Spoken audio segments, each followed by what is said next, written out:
ఒక సంవత్సరానికి ఒక బిడ్డ మీద ఖర్చు పెడుతోంది 1,10,000. ఏ విధంగా మీరు ఆలోచించుకోవాలా? ఇటు పాఠశాల మౌలిక వసతులు అయితేనేమి, ఉపాధ్యాయులకు జీతభత్యాలు అయితేనేమి, పిల్లలకి ఇస్తున్నటువంటి తల్లికి వందనం అయితేనేమి, వాళ్ళకి ఇస్తున్న యూనిఫామ్స్ అయితేనేమి, ఇలా ఏ రకంగా తీసుకున్న పుస్తకాలు అన్నీ తీసుకుంటే దాదాపుగా ఒక్కొక్క బిడ్డ మీద 1,10,000 రూపాయలు ఖర్చు పెడుతుంది. అంటే మనం ప్రైవేటు పాఠశాలలకు ఏమాత్రమో తీసిపోదు ఈ ప్రభుత్వ పాఠశాల. విశాలమైన గదులు, కూర్చోవడానికి బల్లలు, ఫ్యాన్లు, ఐఎఫ్పి ప్యానల్స్, ఇలా ఏ విధంగా తీసుకున్నా మన పాఠశాల తీసిపోదనే భావన మీరందరూ తెలుసుకోవాలి. ఒకసారి మా హై స్కూల్లోకి వస్తే ఆ హై స్కూల్లో ఉన్న వాతావరణం బయట ఎక్కడ ఏ స్కూల్లోనూ మీరు చూడలేరు. విశాలమైన గ్రౌండు, మంచి తాగునీరు, వీటన్నిటికంటే మించి NCC, national cadet corps, air wing ఉంది, ఆర్మీ ఉంది. అదేవిధంగా ఇవి ట్రేడ్స్, వొకేషనల్ ట్రేడ్స్ అంటే ఎలక్ట్రానిక్స్ బళ్ళని నేర్పిస్తారు. ఆ తర్వాత ఆటోమొబైల్స్ బళ్ళని నేర్పిస్తారు. ఆ సర్టిఫికెట్స్ పిల్లలకు ఎన్నో విధాలుగా ఉపయోగపడతాయి. ఎన్సిసి సర్టిఫికెట్స్ ఉపాధికి, ఉద్యోగాలకు ఉపయోగపడతాయి. ఆ తర్వాత నీట్ అంటే డాక్టర్ కోర్సులకు కానీ, ఇంజనీరింగ్, ఇలా అన్ని రకాలుగా ఉపయోగపడేటువంటి గొప్ప కోర్సులు మా స్కూల్లోనే ఉన్నాయి. సో మా ఉపాధ్యాయులు అది ఒక బాధ్యతగా తీసుకున్నారు.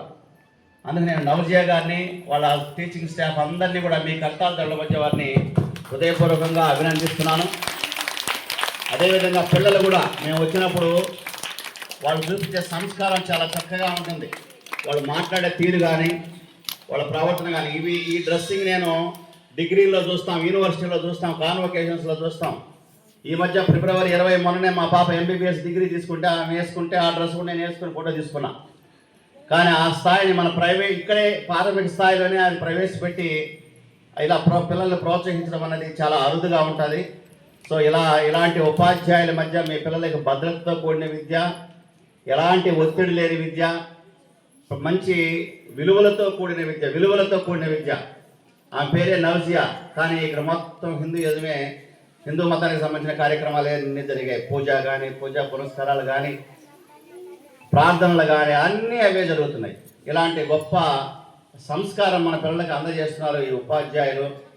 ఇలాంటి వారిని మీరు ఉపయోగించుకోవాలి. మీరు వారి నుంచి మరింతగా మీ పిల్లల్ని వృద్ధిలోకి తీసుకురాగలిగితే మీ పిల్లల భవిష్యత్తు చాలా బాగుంటుంది.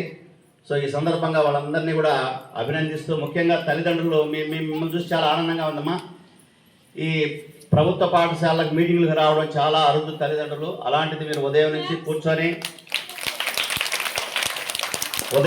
కూర్చొని మీ పిల్లల యొక్క ప్రతిభా పాఠవాల్ని చూస్తూ ఉన్నందుకు మీకు ధన్యవాదాలు తెలియజేస్తూ, ప్రభుత్వ పాఠశాలను మాత్రమే ప్రోత్సహించండి. అక్కడ మాత్రమే భద్రతతో కూడిన విద్య ఉంటుంది, ఆరోగ్యవంతమైన విద్య ఉంటుంది. మా స్కూల్లో 2 పీడీలు ఉన్నారు, అద్భుతంగా ఆడిస్తారు. రాష్ట్ర స్థాయి, జాతీయ స్థాయి వరకు అవార్డులకు వెళ్ళినాయి మా పాఠశాల.